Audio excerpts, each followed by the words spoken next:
Վերջին 6 տարվա ընթացքում առաջին անգամ Թրամփն ու Սի Ցինփինը ձեռք-ձեռքի են տալիս։ Հարավային Կորեայի Բուսան քաղաքում են հանդիպել նահանգների ու Չինաստանի ղեկավարները։ Ասիա խաղաղօվկիանոսյան տնտեսական համագործակցության գագաթնաժողովի ընթացքում։ Երկու գերտերությունների միջև չլուծված շատ հարցեր կան։ Նյութական, ռազմավարական խնդիրներ, առևտրային լարվածություն, որ ավելի է սրվել, երբ Թրամփը վերընտրվելուց հետո կտրուկ բարձրացրել է չինական ապրանքների մաքսատուրքերը։ Տեսախցիկների առաջ լարվածությունը թույլատնելու համար Թրամփը փորձում է կատակել։ Նա շատ կոշտ բանակցող է, դա լավ չէ։ Մենք լավ ենք ճանաչում իրար։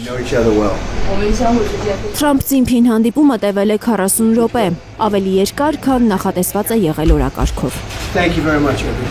Ինչ են քննարկել կողմերը, երկար ժամանակ լրատվամիջոցներին պարզ չէր, քանի որ հանդիպումն ավարտելուն պես Թրամփն ու Ցինփինը հեռացել են բանակցությունների վայրից առանց համատեղ հայտարարության։ Թրամփն անմիջապես լքել է Հարավային Կորեան, վերադարձել Վաշինգտոն։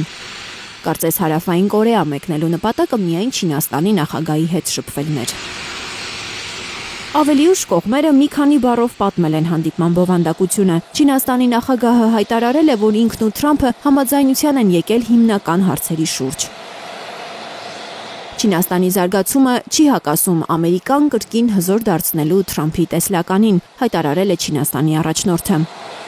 Թրամփը Ցինփինի հետ հանդիպումը անվանել է հիանալի, ընկերական և նշել, որ ապրիլին Չինաստան է այցելելու, որից հետո էլ Սի Ցինփինն է գնալու Միացյալ Նահանգներ։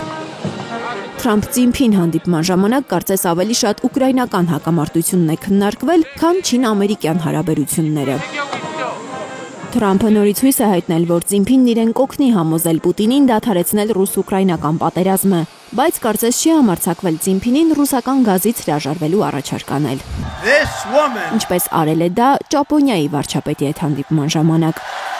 Սանայի Տակայիչին մերժել է Թրամփի այդ առաջարկը, պնդելով, որ ռուսական գազի ներմուծման արգելքը դժվարություններ կստեղծի Ճապոնիայի համար։ Թրամփը փորձելով համոզել տարբեր երկրների հրաժարվել ռուսական գազից, հույս ունի ճնշել Պուտինին ու զիջումներ պարտադրել։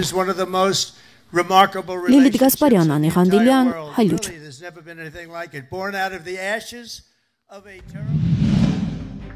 Հայաստանում և աշխարհում տեղի ունեցող իրադարձությունների մասին առաջինը իմանալու համար բաժանորդագրվեք մեր ալիքին, սեղմեք զանգակը, որ բաց չթողնեք ամենակարևորը, ամենահրատապն ու հետաքրքիրը։